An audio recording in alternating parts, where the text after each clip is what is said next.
Good morning, everyone. They say, someone said that there are those who bring happiness wherever they come, and others wherever they go, whenever they go. There's a verse in this week's parsha that says, Baruch ata b'vayecha, Baruch ata b'tzisecha. Blessed are you when you enter, and blessed are you when you exit. That all your goings and comings should be a blessing. Matter of fact, we have a mezuzah on the door, and every time we go in and out of a door, we're supposed to kiss the mezuzah, and we're supposed to think, I'm entering in or I'm going out, and may my coming in or my going out always be a blessing in every which way. But Rashi in this week's parsha asked the question, the verse should have said, blessed are you when you go out, and blessed are you when you come in, because you have to go out before you can come in. So it should have been, blessed are you when you go out, and then blessed are you when you come in. Why does it say it the reverse? Baruch ata b'vayecha, blessed are you when you come in, and then blessed are you when you go out. Rashi gives an amazing answer. Rashi says that we're not talking about coming going from our houses or our offices. What we're talking about is our coming into this world and our going out of this world.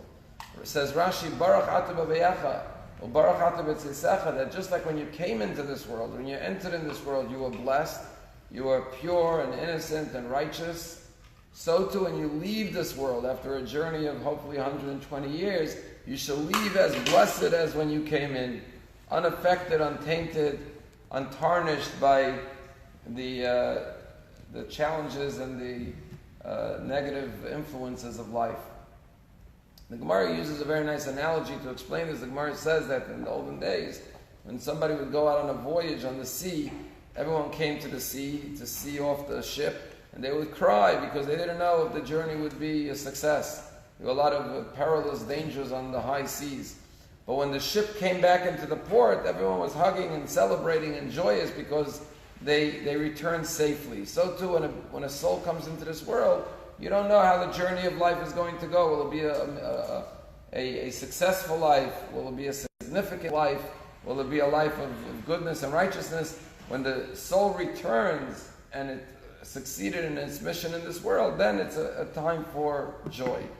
So may you be as blessed when you just like when you go out, when you entered into the world, you're blessed. When you return from the world, you should be as blessed.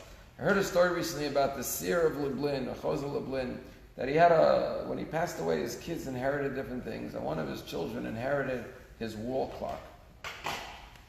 And he was traveling home, and he stayed over in an inn, and it was bad weather, he had to stay additional days, he didn't have money to pay. So he had no choice, the innkeeper said, I want payment. So he said, I'll give you the clock as payment. So he said, fine, he took the clock, and he had to give up his father's wall clock.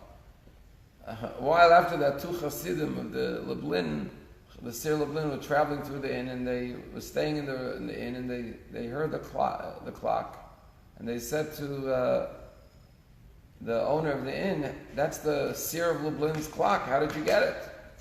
He said, how did you know it was the Seir of Lublin's clock? So they said, because it ticks differently. He says, a normal clock, every hour when it chimes, it says, it's 1 hour closer to death. The Seir of Lublin's clock, every hour when it chimes, it says it's 1 hour closer to redemption. Sometimes you go through a day and you feel like, I'm 1 day closer to the end, Some days you go through a day, it was so filled with excitement that you say, wow, we're one day closer, 1 hour closer to redemption. Today was a day that helped bring us closer to the redemption. So make sure we go out today and make that today the type of day that is not one day closer to death, God forbid, but 1 day closer to the world's redemption.